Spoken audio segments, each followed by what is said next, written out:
on and about, on or about Nigeria Security Printing and Minting PLC and Nigeria Upstream Petroleum Regulatory Commission. Let me say once more that there is really nothing to be scared or panicked about facing this committee. Because as you face this committee, you are facing yourselves. We are in one way or the other here on the mandate of each and every one of you by extension. And the mandate is given to us to do what? To discharge our constitutional responsibilities and of course responsibilities also bestowed on us by our rules of engagement, which ultimately put together are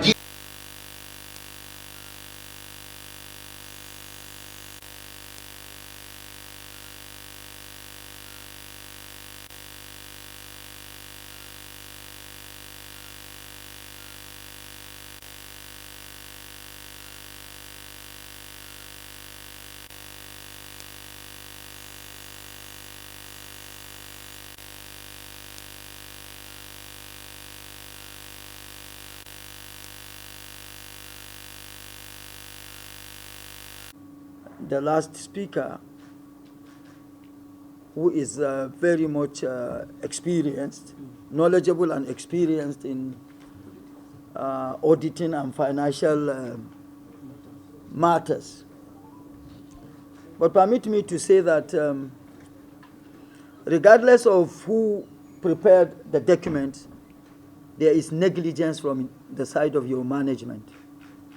Because whatever they prepare on your behalf is supposed to be submitted or must have been submitted to you for review and scrutiny to ensure that the materials provided, because they did not create information from heavens to put together your records. So for them to have submitted back to you based on the materials you submitted, and then such a huge amount was completely not taken into cognizance or to be, not to have been part of your record, 97 billion naira. That is, I don't know. Whatever the external auditors did, the liability still rests on your head. On the principal. On the principal. So we will wait to hear what the MD has or will have differently today from what we had before.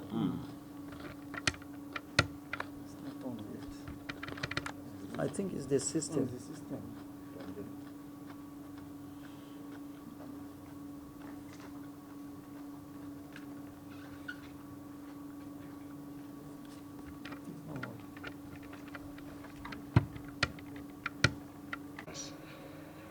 And I know we've read, we've reviewed, and I also came up with explanation on some of the issues raised. And at a point, we reviewed the responses we gave initially and noted that these are not the best of responses. And also took into consideration the fact that the main aim of this exercise is to take corrections and ensure that going forward they are not repeated. And in line with that, we came up with complete records and attempted to submit the records right here in respect of issues number 1 and 2 that had to do with complete records of property, plant, and equipment.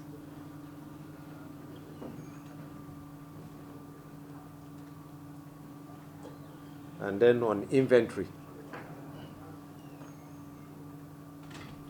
But the committee corrected us in the sense that we have no right to bring up documents directly before the committee.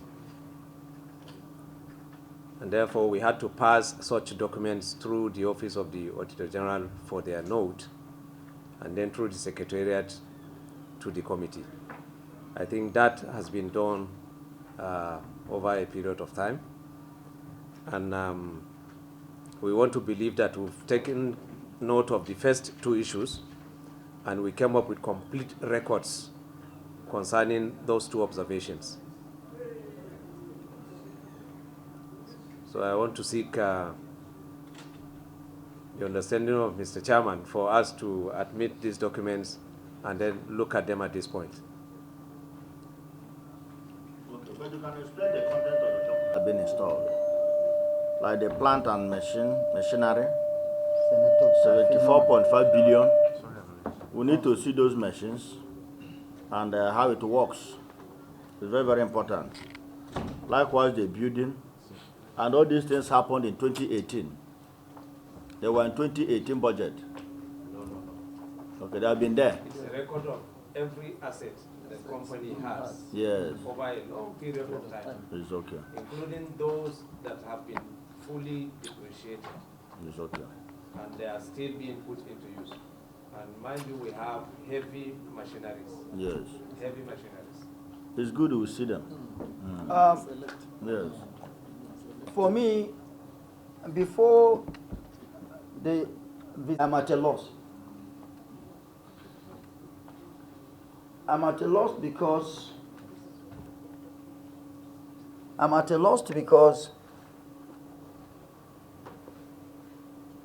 this 91 billion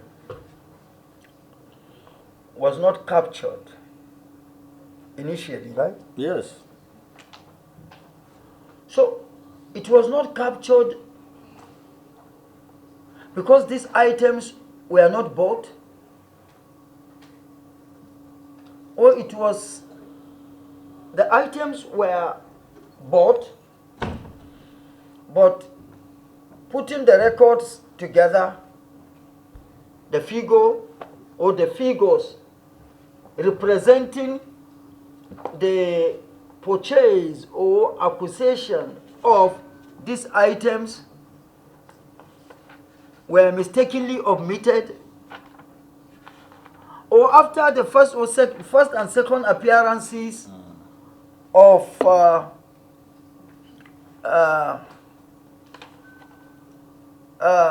the company, you now put together this, because I am really at a loss. And if I'm at a loss, then half of the committee is at a loss because I'm on the wheels. So I really need to understand. And I have another question for the Auditor General. Yeah, if you Auditor General. Yes. So Let me ask you this question. So I take it. No, the way things are structured these days, Yes. you won't see that hard covered note, Right. because most information these days are Electronically, yeah. imputed, so they can't be printed out. Okay. But the issue at hand is this: when we examine the financial statements as presented by Printing and Minting PLC, we observe this huge amount that has to do with plant and machinery, So we take back this book. We'll not collect. up to the tune of 91 billion naira.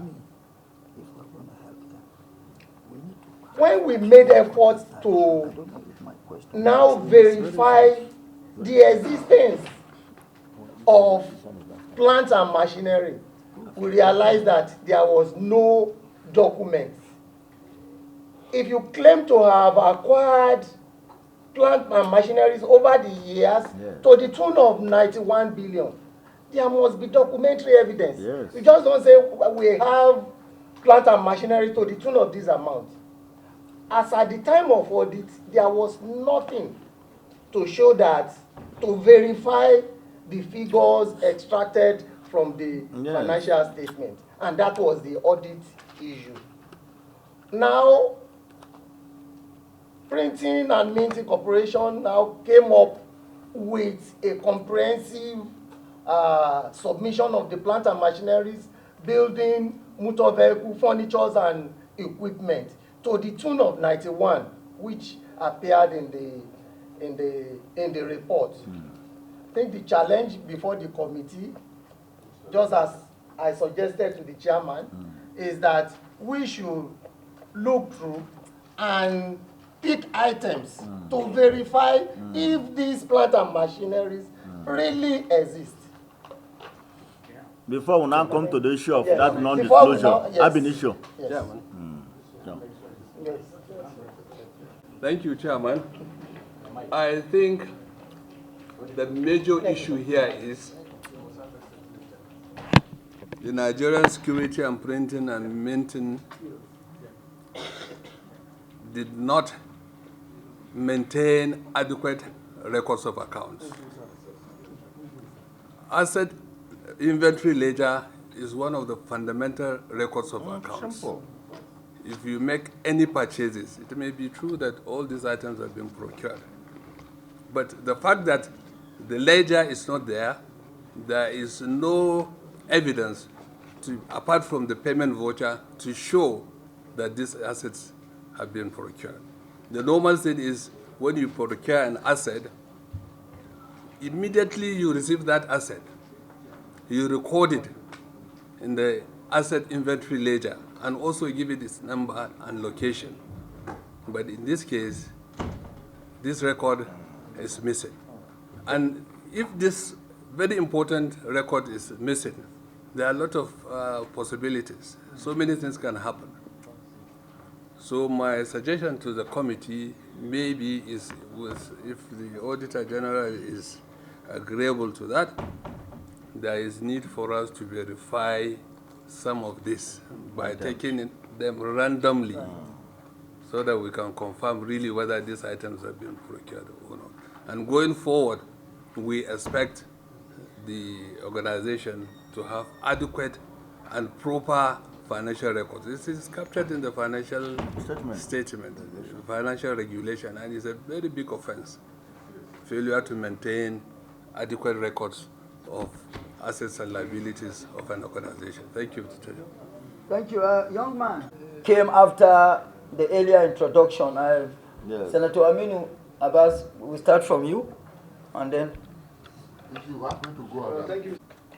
My name is Peter Jia, Niger South, member of this committee. We realize we are in a difficult situation and Omoeko. Invited guest, my name is Ibrahim Mohammed Boumai, representing Yobe South from Yobe State. Mr. Chairman, distinguished members, invited guests, my name is Ide Dafinone, representing Delta Central. I represent Kogi West. The submissions of respected colleagues. I don't know if, based on that, we will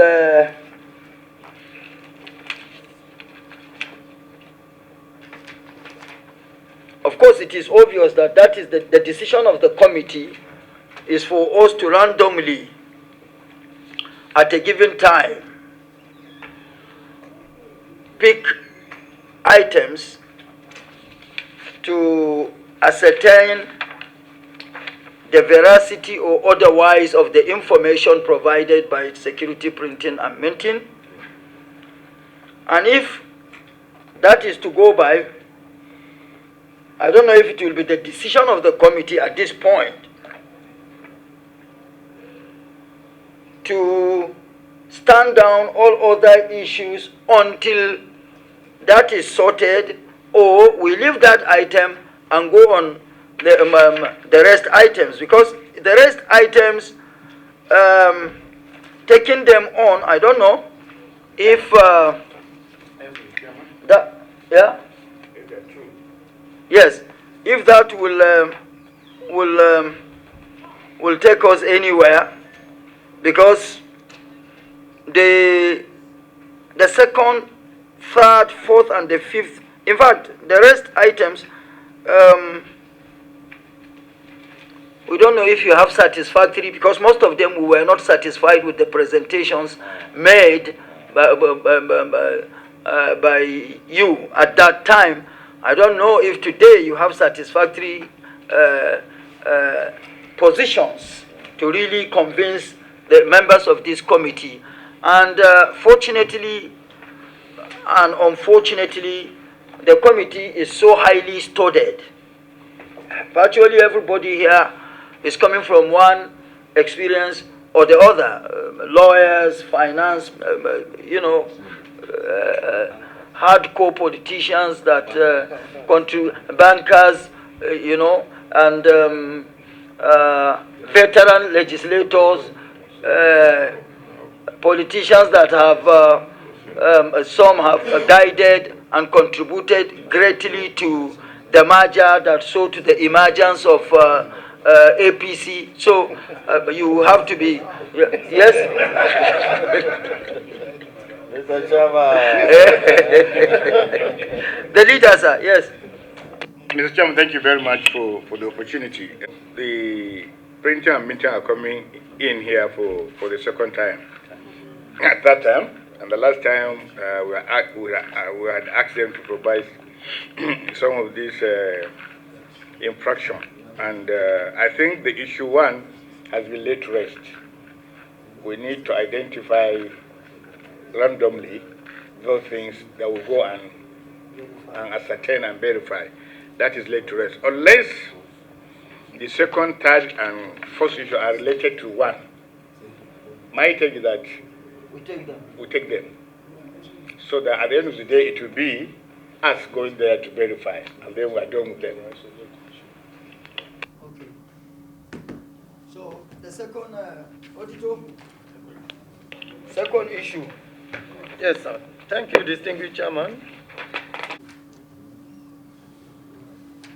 That we still have complete records of all assets of the company.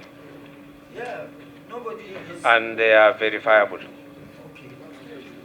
And on this second issue, which I want to believe is also very close to what we had in respect of the first issue, was the fact that they either did not ask for such information as at the time of audit, or they asked for it and they were not given this required information. And on the latest response, of which after our last sitting, we've also passed information through to the Office of the Auditor General, confirming what made up the sum of 48 billion naira that is reflecting on issue number 2. So I want the head of Treasury to, with the permission of the chairman, take us through this one too. Thank you.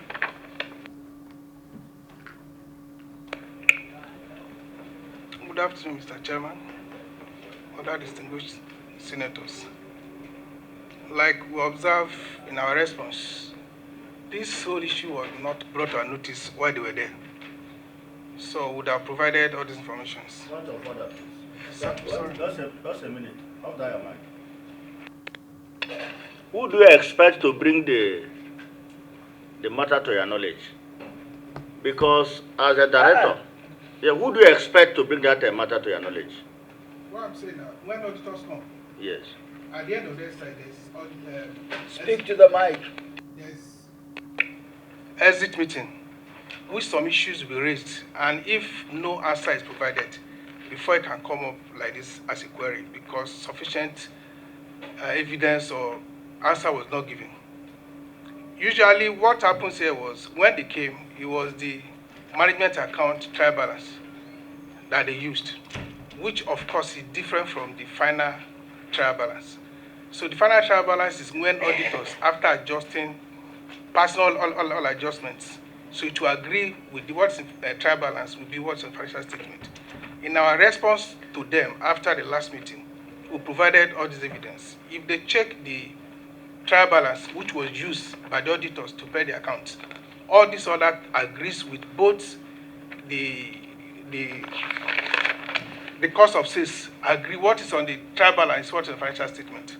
Admin expenses, what is on the trial balance, what is financial statement for both 2016 and 2019. Now, you agree with me that they said the external auditors worked with the documents we gave to them.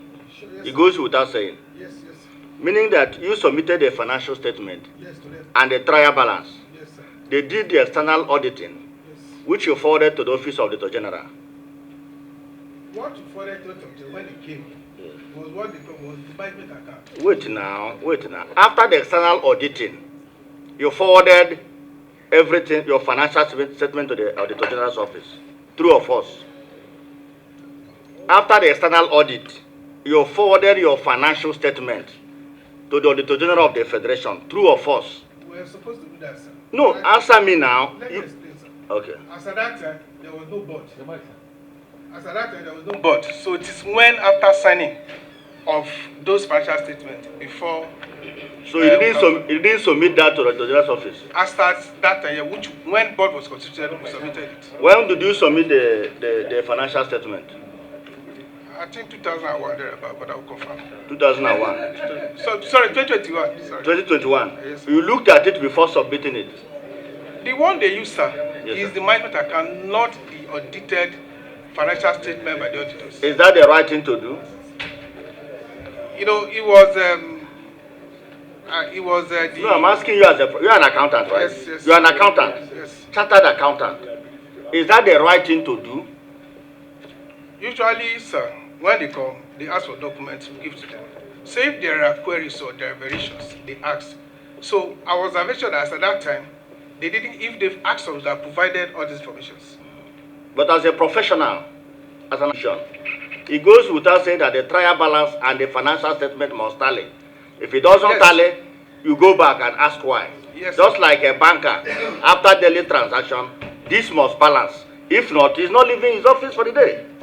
So as an accountant, as a professional with the training you have, what was the observation before sending this to the Office of Auditor General, or you didn't notice it? They came to our office, sir, and what was given to them was Yes. management account. What they used was management account. Yes. So it was when the financial statement, we gave them the financial statement prepared by the auditors. Yes. So they now see difference between the financial statement, figure of financial statement, And the trial balance. figure on the trial balance. The Yes. trial balance they used Yes. was the management account trial balance. Who submitted it? No, that was what we gave them. As at that time, sir. You let me explain. have no defense on my No. questions. You submitted a document to them. They requested for that. As at that time, we don't have the trial balance used by the auditors. The duty of the organization is to prepare financial statements, the trial balance, and all the financial statements based on the standards. It is after you have prepared the financial statement, then the auditors will express their opinion on the financial statements. So what is the difference between financial statement and the management statement that you are saying? That management statement is statement for your internal use. Does not like At the end of the year, what you are supposed to prepare is you are supposed to prepare financial statements. Yeah. And it is the financial statement that the Auditor General expressed his opinion by saying that the trial balance and the expenditure and revenue side didn't tally. There is a difference of 48 billion. That means your trial balance, because if you get your trial balance, what is trial balance? You are recording all the revenues and expenditure for the organization. And the financial statements is a sub-account of the trial balance. So definitely, if your trial balance is correct, all your accounts will also tally.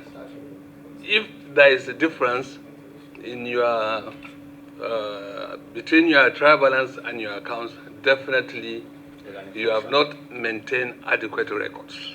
There may be so many reasons for that, but one of the main reasons is maybe your records are incomplete and they are not adequate. That is a chartered account. I'm not one. I'm a chartered politician. You've been emphatic on management statement. This is financial regulations. From the beginning of this book to the end of it, there is nothing like management statement. So security printing and minting, we better get serious. Where you have not gotten it right, let us know you have not gotten it right. Then we advise. You are not talking to politicians of 1970 da. These are very contemporary politicians, soundly educated. You cannot wiggle your ways here. We are coming from diverse knowledge, experiences. You know, what is wrong is wrong. Then we find ways to correct and move on. But the more you drag this issue, you complicate your situation.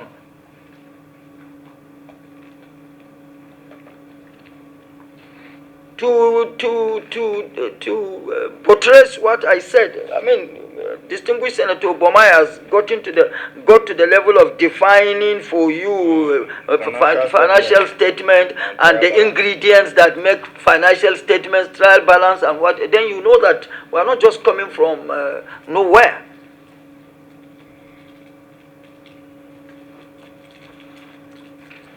But I am only first among equals. The decision, at the end of the day, the decision of majority members here is what the committee will go. But I think the earlier we accept where we erred, and then we find ways to correct them and move on, the better for us. Otherwise, if we continue at this level, because what I have realized is at every appearance you are getting deeper into the ditch. You know, which yes, it's not our. It doesn't help anybody. It doesn't help you. It doesn't help us, because you will have to be leaving other responsibilities to be here, and we will have to be suspending other agencies to attend to you continuously like that. It will have no end. And of course, it's naturally supposed to have an end. And if it continues this way, the end may not be good for anybody.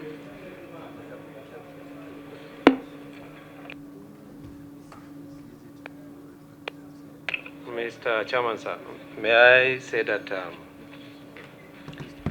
in the sense that at a point we read out everything as it is being read out by the representative of the Auditor General of the Federation, and comments were made, and I also made very important remarks on the fact that, yes, what we have in your records might not be the best of responses, and the fact that we needed time to go back and look at all those observations and resubmit documents that will bring up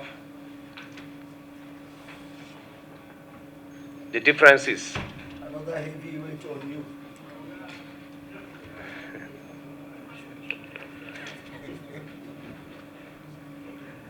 So we passed new set of documents through the Office of the Auditor General of the Federation for our use for the purpose of this sitting.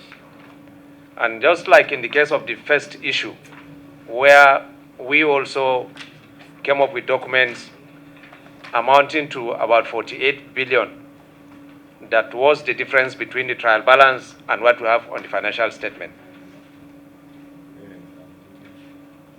So for the purpose of this sitting, with the permission of the chairman, we can look at the two documents. We've looked at the first one, and that, I think, elicited the need for random verification of some of these assets, especially the major ones, of which I still maintain that we have full records and they are verifiable. And the Office of the Auditor General of the Federation can take us through the second submission in respect of the second issue, where we had a difference between the trial balance and the financial statement. But I also want to make a comment on what he said. In the course of reading out our response, we said that it's either these documents were not provided, for them to really assist them in coming up with their decisions, or there was a communication gap between the team that came from the Office of the Auditor General of the Federation and the team from the head of Treasury, who is in charge of finance. But such differences can also be sorted out in the course of the exit, exit interview. Audit is mainly meant for us to take corrections where you have observations. And that's exactly what we are trying to achieve at this point, sir. Thank you. Chairman, distinguished colleagues, I would want to get some clarification from the management. The last time you were here, we agreed that you will go and get an update so that we can reconcile. So have you submitted those ones to the Auditor General's office now? And if you have submitted, have you been able to now go through it? And if you are still finding, so that we save our time, yes, sir, on things that we don't need to go back to again.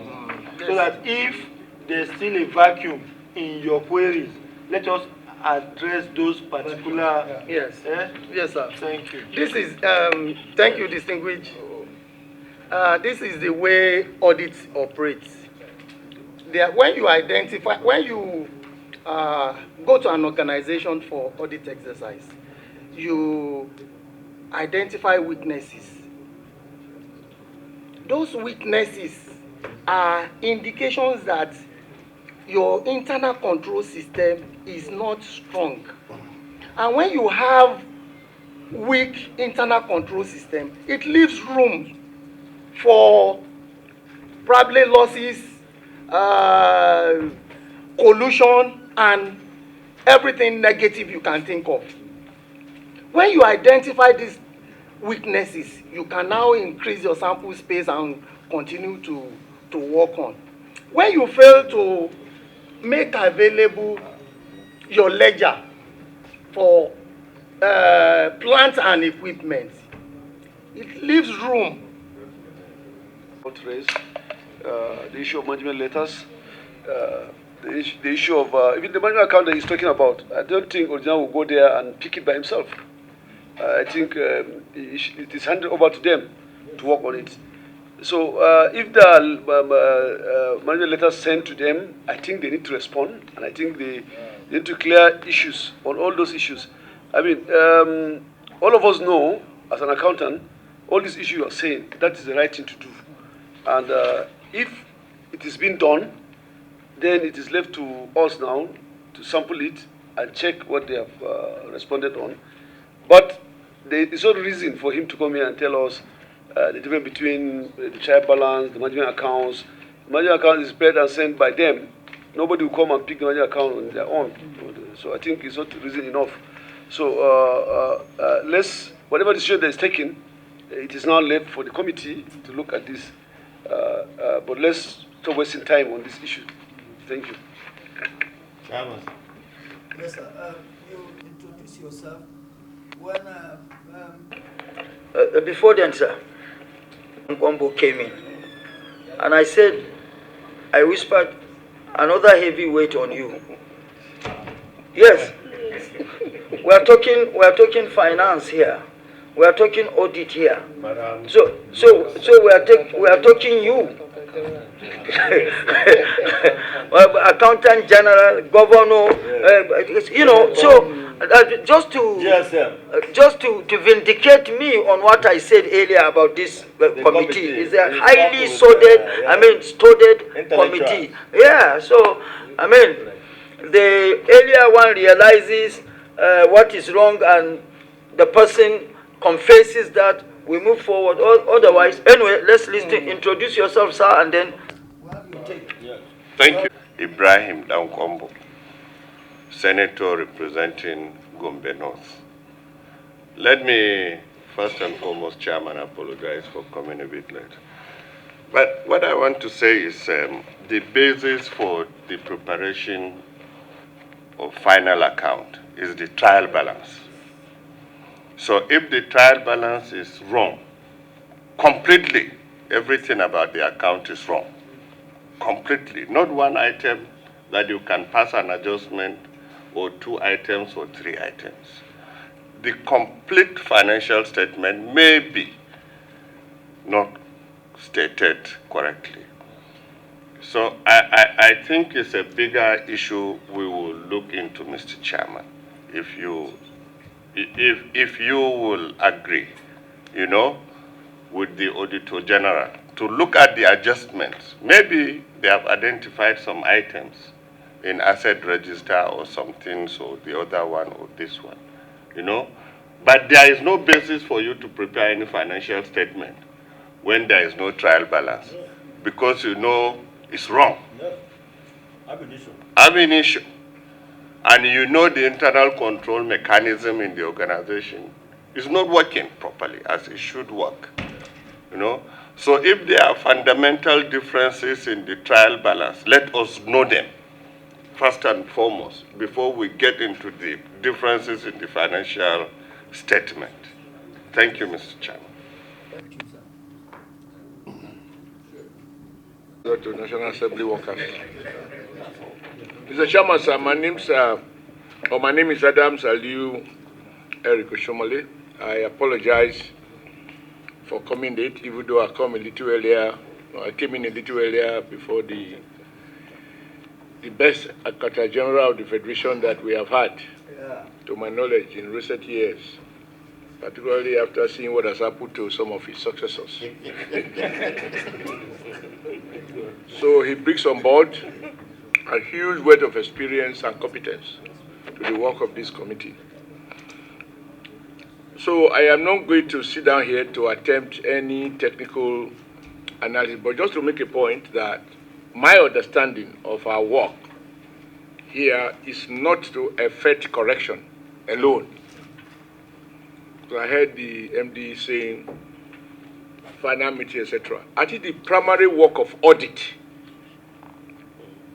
is to address the question whether the system got value for money, whether expenditure that is recorded, whether really it was diverted, stolen, or otherwise. It is not a formality.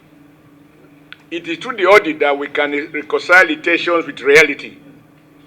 It is meant to guarantee transparency and to interrogate some of the assumptions and decisions of management, whether they were right or wrong, whether the books, the money allocated were properly applied, misapplied, appropriated, or misappropriated.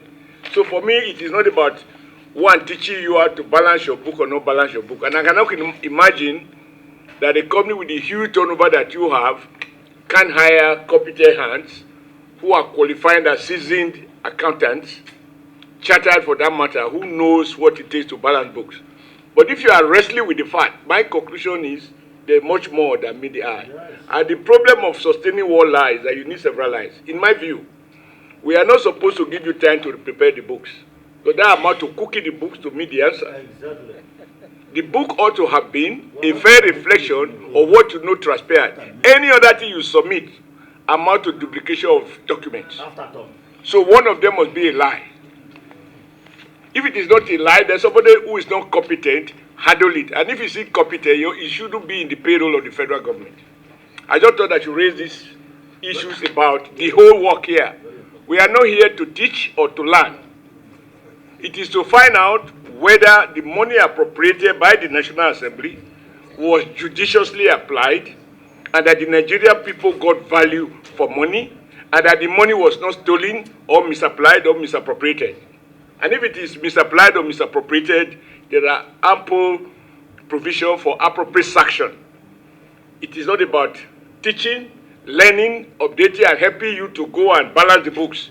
That amounts to helping you to cook the books, in my humble opinion. If the books are, if they don't balance, it's because something is wrong with the way in which the resources were applied.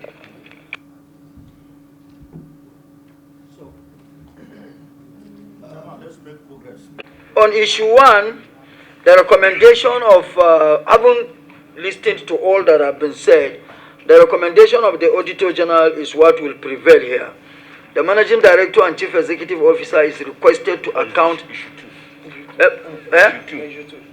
That's issue 2. Yes. Issue 2.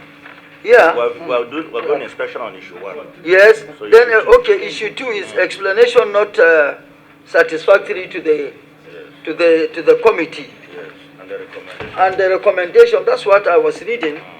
The recommendation is the Managing Director and Chief Executive Officer is requested to account for the sum of 48,931,124,278 naira 37 kobo.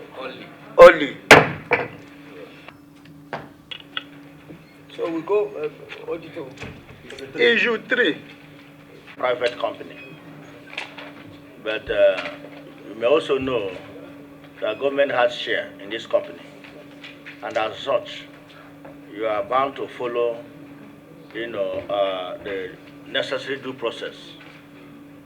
So I don't know whether you are sustaining this argument or you are withdrawing them, because it doesn't hold water to say that you are registered by KAMA, just like NNPC.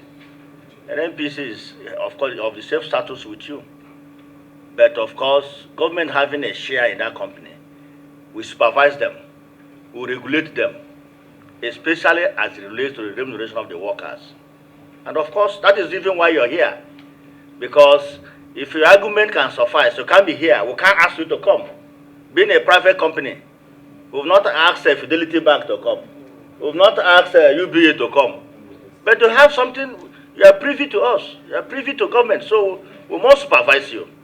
So in my own judgment, this argument that you are registered under KAMA doesn't suffice. So, but we hear you, sir.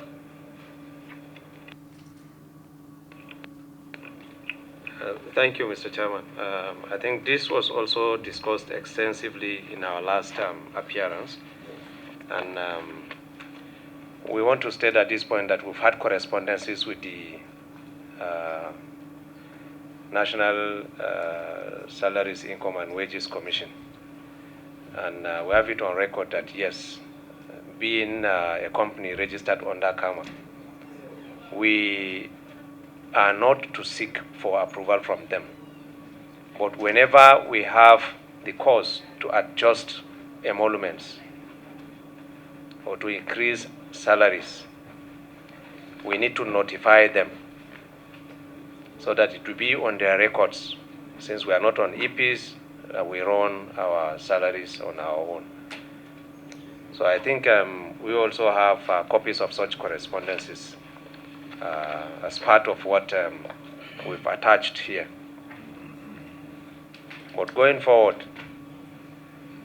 if it requires approval, aside what they've said, that we only need to notify them, we will ensure that we obtain their approval. Were they notified? Supposing it is only notification that is required by law, supposing but without considering, because I will come up with a legal opinion on this. Were they notified? Supposing but without considering that you only need to notify them and not to give them detailed information, which is against my own argument. Were you able to notify them before increasing the salaries of your staff? In your own words, like what you said there, did you notify them? Between 2016 and 2019, I think it took place only once, and we notified them. No, the one in issue, did you notify them before increasing their salary? Or you did it after? I am not sure, but we had correspondences with them, and the records are here. No, you can't say you're not sure. No, I'm not asking you, sir. Did you notify them? Because it will not end in yes, sir. We also find out when the letter came, when the increment took place. So before you say yes, sir, you have to think twice. Were they duly notified before that increment? We need to check. Distinguished colleagues, the floor is open. But I also want to add that the sum of 14 billion was total salaries and allowances paid over a period of 4 years, 2016 to 2019. Unlike what has been captured in the media the last time we appeared, that the board of NSPM illegally increased the salary to the tune of 14 billion naira. So what is the rate of the increment within that period? We have the records too. No, tell us. It can be provided. I will not just offhand tell you that this is what has been So how do you know that what increased. the media is carrying is wrong? It's wrong in the sense that what they said was the 14 billion was an increase. So what was the 14 billion represents the total salaries and allowances paid over a period of 4 years. What is the increase? Total, everything, gross. Okay, you don't have off the increase. I can provide the documents, but at this point I will not be able to tell you that yes, this is the rate of increase. Yes. Here, the last appearance of the company. So I don't know if the question that we ask will be off point or relevant Go ahead. in the circumstance. Go ahead. But may we know the federal government's equity holding in this company? 99%. 99. Yes. By government? Yes. By government? Yes. 99%? Yes.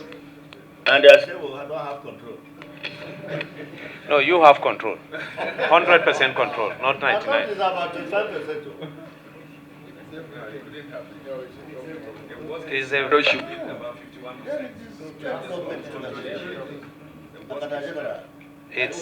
it's a government-owned company, 100%. CBN about 90%, federal government through BPE about 9%, and less than 1% held by Delaru of the United Kingdom.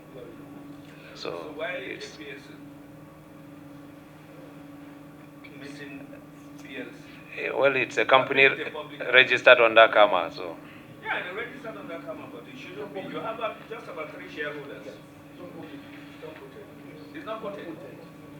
Maybe we've not got to that stage, or maybe government will decide in due course on whether to go public or not. They have their reasons for doing that. So that they can hide under the carpet. There's nowhere for anyone to hide anyway. Mr. Chairman, that's exactly the point I want to make. That this PLC, I think, should be removed from your name. It's not a PLC. It's not a PLC. PLC means public. Yeah. Order, please. But Chairman, you have to let them know that PLC is not a nickname.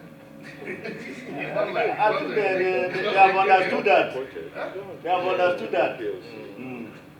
Yes, Yeah, thank you, Mr. Chairman. The practice is these are entities that does business internationally.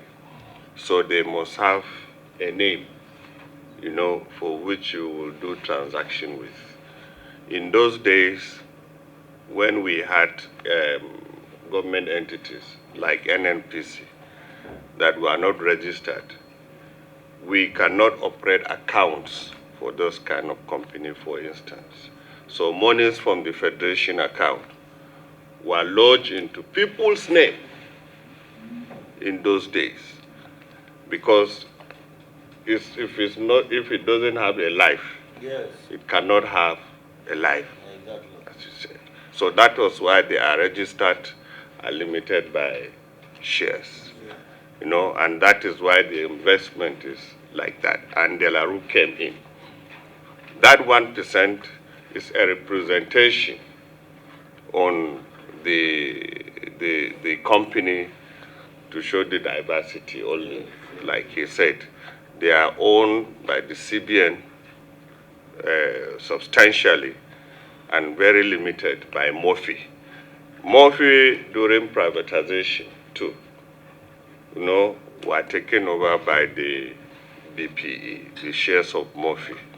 So I think it's okay for them to be company, you know, and to be a limited liability company, because they have to represent and do trade and do transactions in their own name and as an entity recognized by law. So it's right, Mr. Chairman. Thank you. Mr. Chairman, sir. That is The same thing as NNPC Limited, PLC. Yes, So NNPC the Limited. issue here is not whether they should be registered or registered or not. Is that they can't purport to be PLC when they are not. But they can be completely limited by whatever. It should be limited, Yes. like NNPC Limited. Correct. Not NNPC PLC. Correct. Yeah, Mr. Chairman, sir. Yes. Just, okay. Go ahead. We should not lose track of what you are trying to do, the main issue here. But the argument, I don't subscribe to any, because the legal instrument establishing their company will have said this so and so is so established, it can be sued or it can sue. It will have been in their legal instrument. They said they don't necessarily need to be PLC or whatever. The legal instrument has given them life. They have life. They have life. So let's concentrate on this main issue. PLC, they will tell you it is not right, you just remove it, and then you can go and just use your limited. No, you know, I just want us to put paid to this issue of PSC and all the rest of them. It's settled. It's settled. It's settled in what sense? That they But cannot. whatever name called, 100% of the money is Nigeria government. No, but CBN is owned by Nigeria. no, it's not by sir. It's not by whatever name called, sir. If it is a limited liability company, but if it is not, it's not. Before you answer PSC, it must be quoted. It must be publicly quoted. No, it is, sir. No, it is, the sir. issue for us, sir. Okay, it's not. One house. That whether it is PLC, it is limited, because it is taxpayers' enterprise. This committee has jurisdiction, and the management has a duty to certify us that money has been appropriated, and that money spent was spent in such a way that the Nigerian taxpayers, who the government represents, got value for money, and money was not diverted. Documents are not Does this now? Security Printing and Minting Company is a company I have dealt with for close to 30 years. And initially they were limited, not PLC. So if they are now turning to PLC, then that means they are going public. Except if it was envisaged that BPE was going to offload the shares it held. If it was envisaged and not done, the change of name was to give room for that, good and fine. If not, 3 shareholders to be PLC, I don't see any law that permits that. Okay, I think to settle this matter. Okay, go ahead. Yes, go ahead. Thank you, Mr. Chairman. Just to clarify, and I'm reading from the internet here, it's a common misconception that to be a PLC, you have to float your company on an exchange, like the stock exchange or the alternative investment market. with all the complexities and expenses that it entails. So you don't have to be publicly held to be a PLC. Okay, that is not a, well, to me, the status of the company is not the issue before us. It's whether the law requires you to get the approval of Salaries and Wages Commission before increment of salary. I think that is the issue before us. So if it is the view of the House that they furnish us with what we call enabling statute of this body and your powers supporting your claim that you don't need the approval of the Wages Commission. If you can make that available tomorrow, it will guide us. We also make our own research because we are all guided by the law. We as a committee cannot exceed our limit as provided by the law.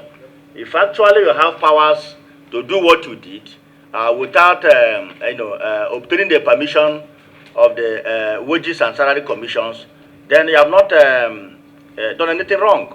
But if the law requires you to obtain that approval, I must tell you, this amount must be accounted for. The difference, like you claimed, must be accounted for. So I would like you to respond to that, whether you can furnish us tomorrow with the enabling statute of this body, so that to determine your powers in this regard, while we do our own research. They will appear tomorrow by 1 p.m. Is that the view of the House? But he has to respond whether it's coming tomorrow with those laws. Let me say that we need time. We will not be able to provide such documents tomorrow. Okay. Well, we need reasonable time, sir. Okay. Next week, Tuesday, is it okay by you? Clark, what is the date? Next week, Tuesday. What's the date? Yes, 12th is okay. You just to go to a legal department, get the law. Okay, Tuesday. They will start with the defense on 12th. We can have them on 12th. We can have them on 12th. Not enabling law. Okay, but I may not be available on 12th. Anybody can come. Okay, if anybody, Yeah, of course. Because sometimes, I think. stated that without managing director, Can we take somebody on his behalf on Tuesday, just to bring the law? Mr. Chairman, Yes. with due respect, Yes, sir. someone who, in my judgment, is up to the level to represent me, but I'm not so allowed. So if senators can sit, he cannot be too busy to sit. And it is prolonged because of them, not because of us. We've actually spent too much time on this issue. So I think the MD will recognize that the okra tree, as they say, can't possibly be taller than who planted it. And he will find time to give this a priority. With all due respect, I do understand what it takes to run a big enterprise like yours. But we too, we are doing the finances of the Federation. And it's a huge task. And now we have to do this, as well as the other committee work that we are all saddled with.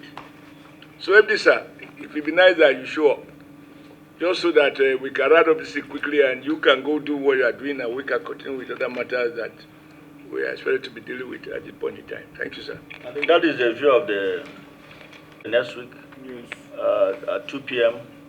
with the enabling laws backing his claim on this issue number 3.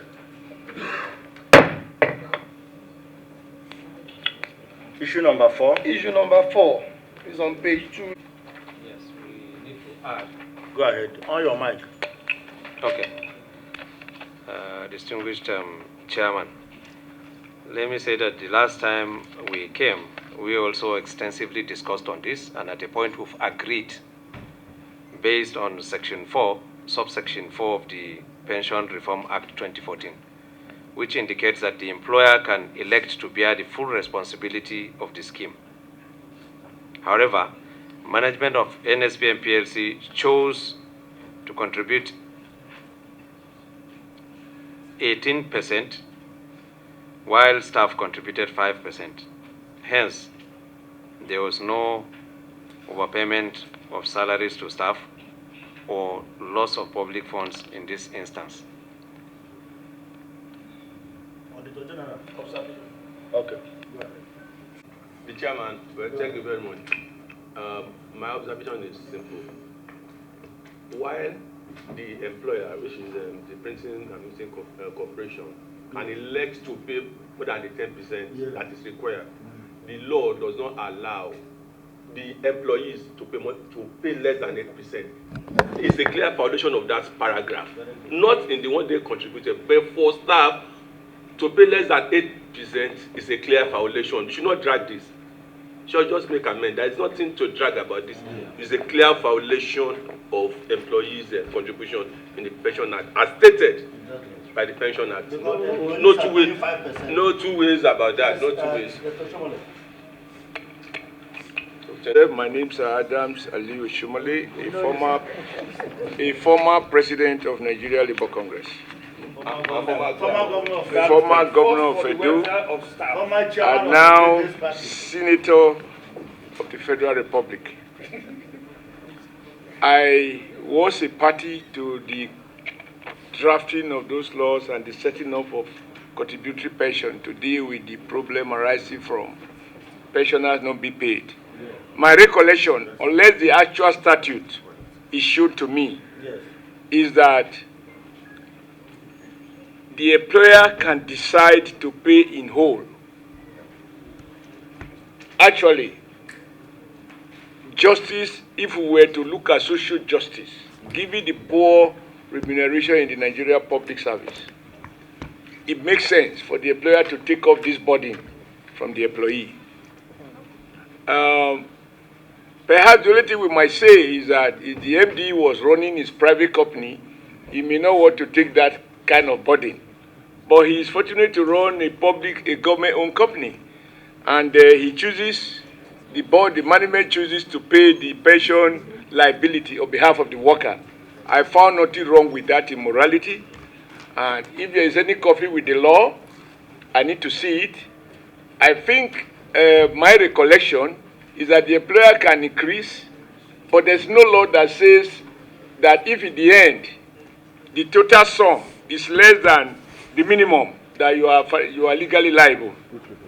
I agree with the submission of the MD that workers were not overpaid, and there is no fear that the money was diverted. Management just choose to reduce the headache of the workers, particularly in an inflationary environment. I think this is socially acceptable, it's morally right, and even if the law is not in agreement, the law needs to be amended to make it possible for a socially concerned employer to take this burden off the workers. That is sentiment, we are not law. Yeah, but I'm saying if there is a law, I need to see it. I'm not taking it. I won't take it from the Auditor General. I will only take it from the Office of the Attorney General, because he is the Chief Law Officer of the Federation. If his interpretation is different from what I understand, which coincide with what the MD has told us. So I agree with the MD. Thank you. My question here is the position of the Pension Reform Act of 2014 in this regard. I think it's that section. Can you repeat it? Section. Can you repeat? An organized committee. It's not a question of one getting up to talk. It's not allowed. Please, let's be guided. Auditor General, you've read the law. Yes. So can you expatiate for the benefit of some of us who are laymen in our accounting section? What does this apply? Even though you have given your position here. Yeah, the position is very clear here. That the minimum can be 10% for the employer. Yes. But the sufficient condition, which is the second one, yes, is that it must be a minimum of 8% by the employee. Anything short of 8% is an infraction. And that is the essence, that is why this query was raised. Thank you. Now, Senator Shomole, you know, law is different from sentiment. We understand here from the labor angle. Of course, you will naturally speak in their favor. But that does not undermine the express provision of the law. And as a lawmaker of the apex level, that submission was unwarranted because it's completely different from the provision of the law. What we should say publicly is what has any legal backing and not based on sentiment. If the law says that an employee must contribute not less than 8%, and in this context, they are contributing only 5%, that is an infraction. And there's not two ways about it. So how do I contribution from the floor? No, can you allow me to explain? No, you have said much. Let's hear from him. We'll come back to you, sir. No problem, sir. Yes. Mr. Chairman, and the good people of Delta South Senatorial District, I don't think we should overflog this issue. I don't think it's necessary to overflog this issue. It's very clear. The position of the law. What is the position of the law at the time of the audit? We're not talking about position of the law going forward or before, at the time of the audit. You understand now? If we begin to give this kind of aspersions and explanations, what we are trying to do is encourage the Auditor General not to do their job the way they ought to do it. They are guided by law, and they must operate within the law. What we are discussing today is not something that happened yesterday or happened now or something that's going to happen tomorrow. It's something that happened at a particular point in time at the time they did the audit. And in an auditor's report, as usual, it will say in his opinion at that particular point in time based on the prevailing factors. So I think we should not waste time about whether there's an infraction or not. There is an infraction as long as the law wasn't followed at the time of the audit, so that we can move on to what we need to discuss about the infraction. I so submit, Mr. Chairman. Thank you.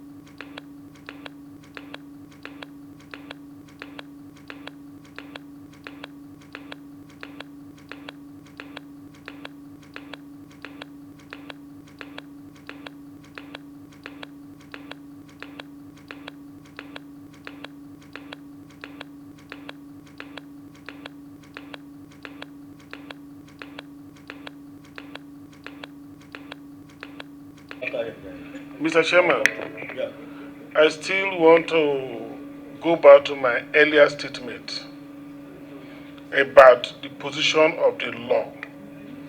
If there is anything contrary to the law that permits his action, the burden of proof is on him, not on the committee or a member of the committee. The burden of proof is on him. Please, this issue, if he has any reason why he has done that, he should provide documents, he should say so. It's not we now defending him that what he has done is good or what he has done is bad. Please, I want to appeal that this is a very simple matter. If there is the burden of proof is on him, let him provide the relevant document. He can provide the whole act and cross-reference it for us and say this is where he has gotten it. Mr. Chairman, sir, I so submit, so we can move on. We can't I don't know why the NC is reluctant to everything. Reform Act 2014.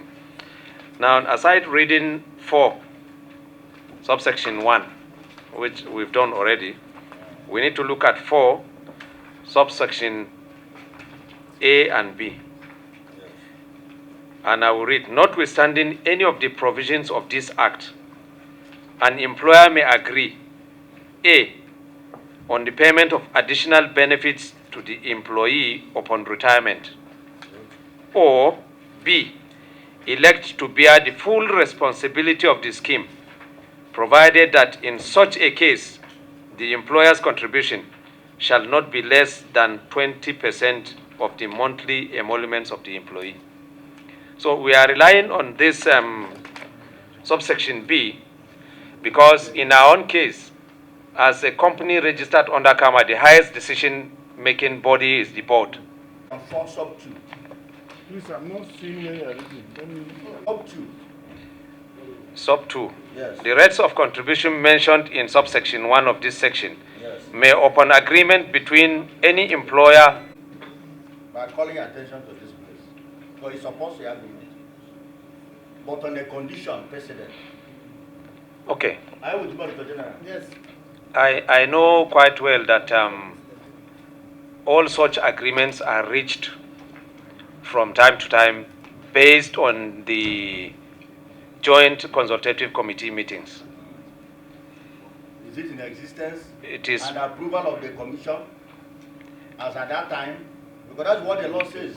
Yes, that approval. You can vary. You can vary.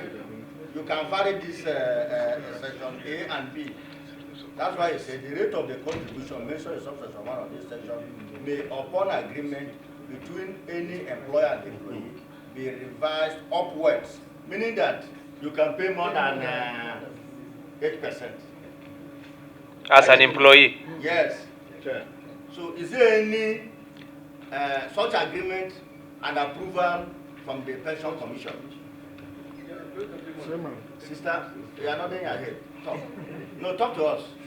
No, you are doing like this. Talk to us. Are you with them? Yes, it's with them. I know the challenges you are facing in respect of this kind of public hearing, perhaps for things that you were not aware of, or for things that you are aware of, that there were omissions here and there. And like what everybody in this committee and every of our committees have been saying, is that there is never any intention to put any agency under pressure. You understand? Is to just understand what is happening and take corrective measures going forward. So I want to say that when you get yourself in this tic-tac, tic-tac, tic-tac, you might end up boxing yourself into a corner. So what I would just suggest, this is my own suggestion, and I think I need to say this now. It is always easier. I will go back and check and come back with relevant information, so that we don't drag this issue. But the more we drag this issue, the more a newer dimension will be coming into the discourse. So that is my humble suggestion to you, particularly on this one. And go around and look at all the laws and find how you are going to, how you arrive at where you are, and come back and say, okay, this was what I did, and that's myself. Because beating around the bush on this particular subject matter, as it is reported by the Auditor Generals, it's going to be, going to be endless. Any further contribution? Without the approval of the Attorney General of the Federation, amounting to 112,337,422 naira 6 kobo. Establishment Circular Reference Number SGF/PS/CIR/625/I/1 of 16th July 2003 requires the prior approval of the Attorney General of the Federation before the engagement of external solicitors and advocates by federal government, ministries, parastatals, and departments, and payment of professional fees in respect of such services. Audit observed that 1. The company paid the sum of 112,337,422 naira 6 kobo to external solicitors between 2016 and 2019. 2. There was no document or record indicating due process in engagement of the legal practitioners. 3. Evidence of prior approval of the Attorney General of the Federation was not presented for audit. The above anomalies could be attributed to witnesses. Private legal practitioners, to assist, just like INEC. You can't just represent INEC in a matter if you are not duly engaged, if the approval of the Attorney General of the Federation is not sought and cotton. So in this context, I think that there is an infraction because the explanation is not satisfactory. It goes no water because it is a condition precedent before engaging an external solicitor. Because government interest is there, 99%. So what is your answer to that? Well, I was talking off record, but you are recording me. Welcome, my chairman.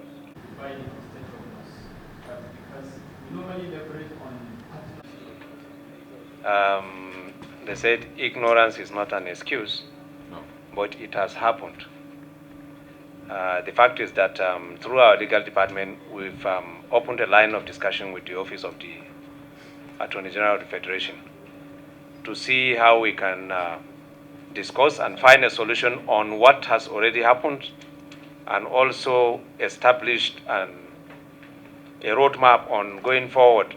How can we conveniently and quickly seek for such kind of assistance where we need to engage the services of either state councils or external solicitors. So that is my submission in respect of this. Thank you. Very straightforward. Look, Mr. Chair, colleagues, and guests, this particular issue of external solicitors, the company has taken responsibility, and I think we should leave it at that. But I will suggest that the company obtains a kind of waiver from the Federal Ministry of Justice if necessary. This is a limited liability company. And I will say this. When UBA and other banks were under government control, with government having substantial shares,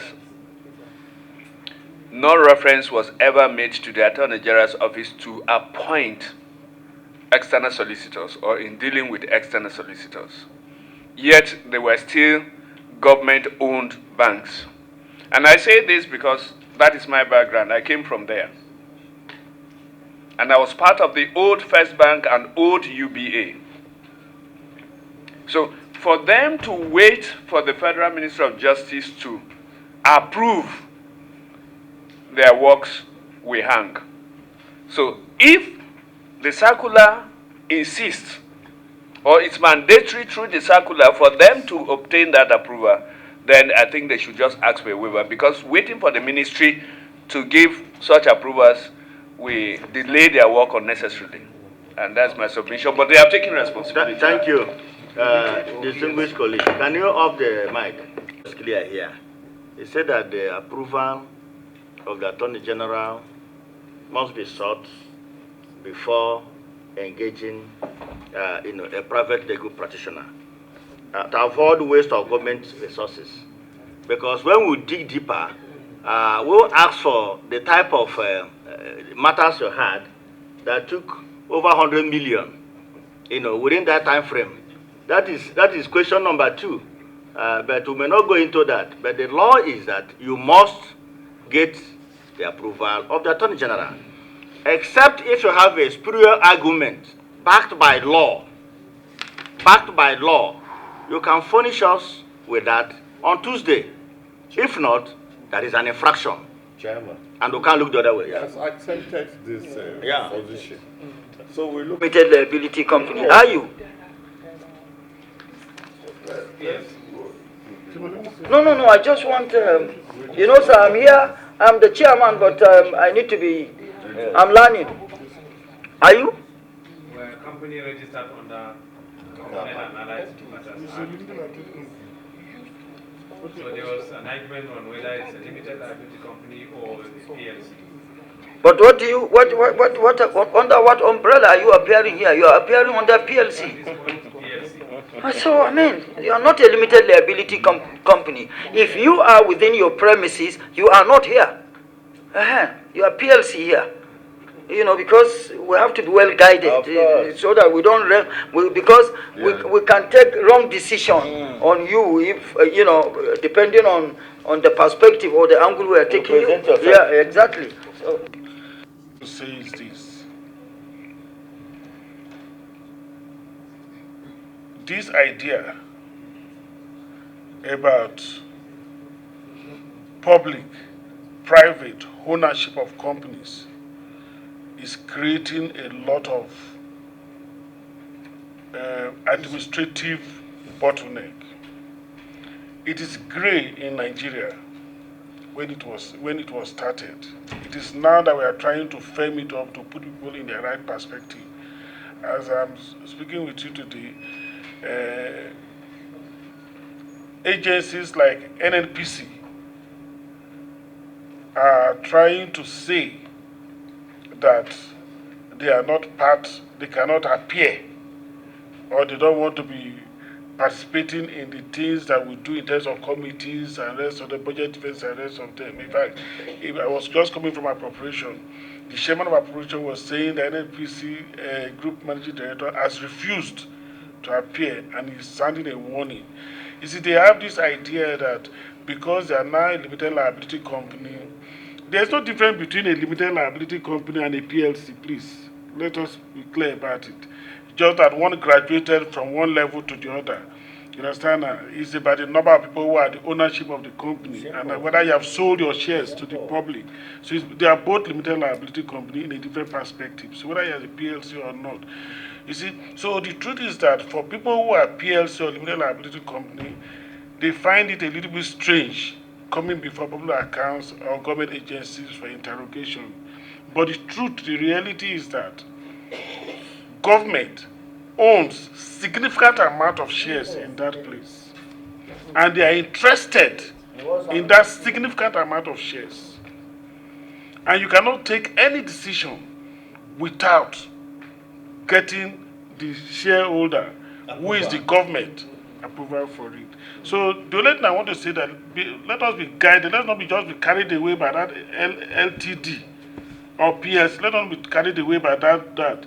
You must always have the interest of government who has significant amount of shares or interest in that organization when you are taking it. So these kind of infractions can be avoided. I know it's gray, and you know one can fall into it without knowing, because one legal advisor in can advise, don't worry, you can do it. And the body says, no, it doesn't work that way in reality. So please, I just want to... We'll take care of this during the executive session. Mr. Chairman. what distinguished Senator Joel said,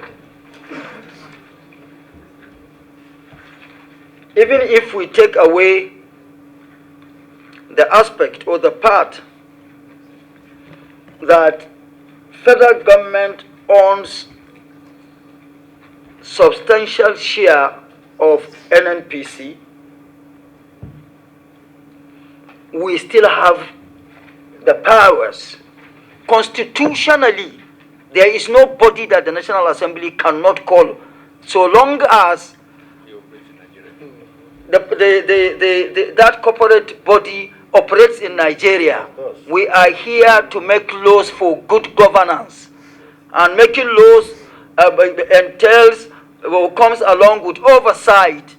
So even if it is Wadada Home Limited, no, even take away the limited LTD, PLC, take away everything personal, so long as you operate within the public domain.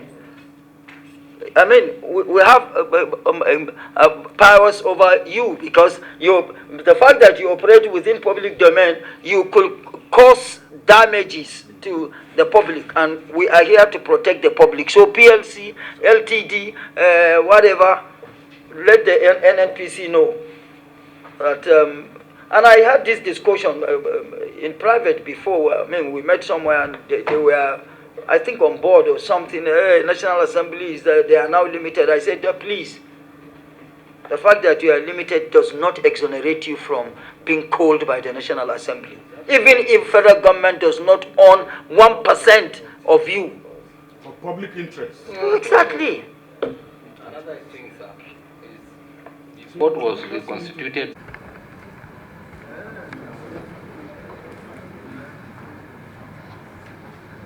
After that, I'm going to quickly. She doesn't want to come and hit her. Of NITDA as required by the law? We've not done that. You have not done that? Yes. Okay. So we'll look at it during our executive session. But there's no need for argument. No need. Okay. Let me add that we got in touch with NITDA based on the provisions of that directive, and we cleared the air on whether it relates to only ministries, departments, and agencies, or some entities under them. But we were made to understand that it applies to all government-owned companies, including the NSPM PLC. Now, based on that, we were given access to the portal, and we've uploaded all the projects amounting to 91 million, and noting fully well that from the onset, we complied fully with the provisions of the Public Procurement Act in respect of this.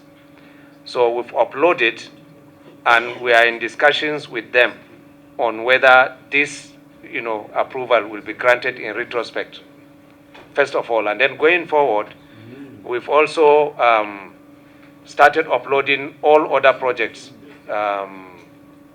post-2019 audit exercise. So that is where we are at the moment, and we have documentary evidences in respect of that. Thank you, sir. We'll look at this and we'll get back to you. Mr. Chairman, response as contained hearing, have you any change of mind? Okay. Because it's self-explanatory. Yes.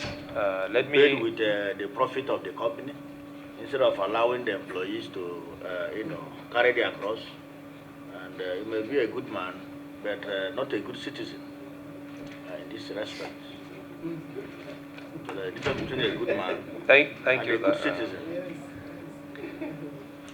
Let me say that as self-explanatory as it is a one-off transaction that took place in 2017, and it was not intended. We made attempts to also reverse some of these transactions by recovering the amounts due to each employee. But again, NSPM is an old organization that was said not to have been paying very well before now, and even now, I think what is being paid is practically, being eroded on a regular basis by some factors that is to the knowledge of all of us. Now, having said that, we went a step further to check with their pension funds administrators to see if there is a possibility of recovering such amounts even when they've left the service, because most of them, sincerely, are out of service. Most of the staff or most of the staff. The bulk of it is from management. Then for other employees, very few of them may still be in service, but for most of the management staff, where the bulk of the amount rests, some are either deceased or some are out of circulation completely. And it will be, out of place to begin to put a lot of pressure on the system. It's happening recently, 2017. 2017 till date is quite a while. It's not 2017, but it was as a result of audit exercise that this came up. So it took place a while ago, and the audit was between 2016, and the correction was made as a result of audit by FIRS. And that's when we corrected it in 2017 by, paying. Yeah, but MD. The executive session, because you said something. It was a one-off transaction, and it was unintentional.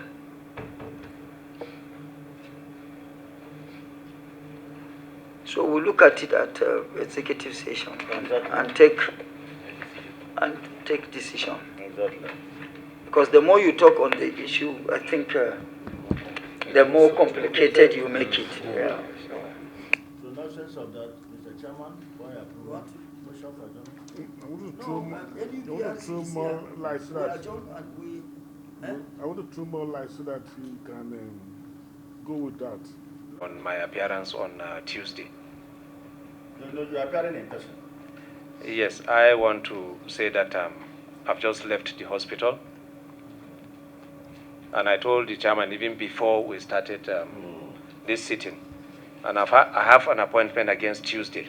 I'm on medical sick leave.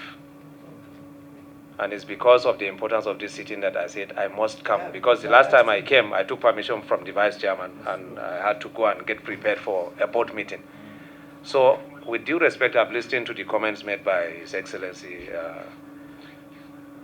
Shomole. But I want a shift. Okay, when is it? Officially. When is it? He's asking you. My sick leave is for the week. 10 to 15th. We're not bound by your sick leave. If you are seeing a doctor on Tuesday, you can see us on Wednesday. Some of us are not feeling fine. I am going out. Yes. You do hear me? Some of This us are is not Senator. feeling fine. But we must be here. It's a national assignment. No, I know, but I'm also saying that. He can't do anything. But he's here. So Wednesday, please. Chairman. He is traveling out for his medical. Oh, you do your medicals abroad? I'm not traveling out. But you know, this is the first time I'm asking for. Yeah, so that week Yes. is out. So tell us when you want to be here. If we are comfortable with it, yeah. When you will be strong, because people like us cannot talk today. No, When you it's will not be feeling strong, fine. carry the questions. When you are back, and you are strong, tell us when you will be back and when you will be strong to answer questions. The upper week. Monday or Tuesday. Not this Tuesday, the upper Tuesday. Okay, Clark, what's the date? A minting company is agreed by the committee to appear on the 19th of December 2023 at 2 o'clock. NUPRC. Senators, when they get exhausted. But if you choose to take the risk and gamble, so be it. Would you want that, or we shift it to tomorrow? Introduce yourself first. From? Who is there? You are the head. What's your name, please?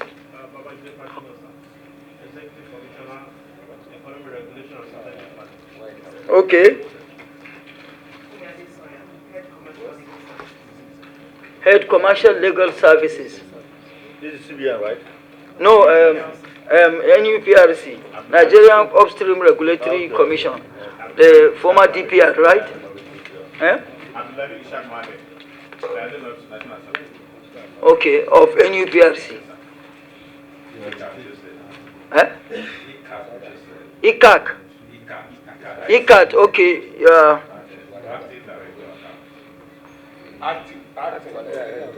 So I think They have many issues. Tomorrow. how many issues do they have? 5. You have 5 issues. They are related. Of course, aren't we related? So when they are related, the situation becomes easier. Yes. If you were to be Ghanaians, talking to us, it will be a little more difficult than this. So we are related too. I think you face the committee tomorrow at 1 p.m. 1? I'll be here earlier, yeah? Yeah, okay, 1 p.m. because we are taking NPA anyway. Is And CBN too. Okay. Yes. Okay. In his office. So, good evening. Okay, I'm coming.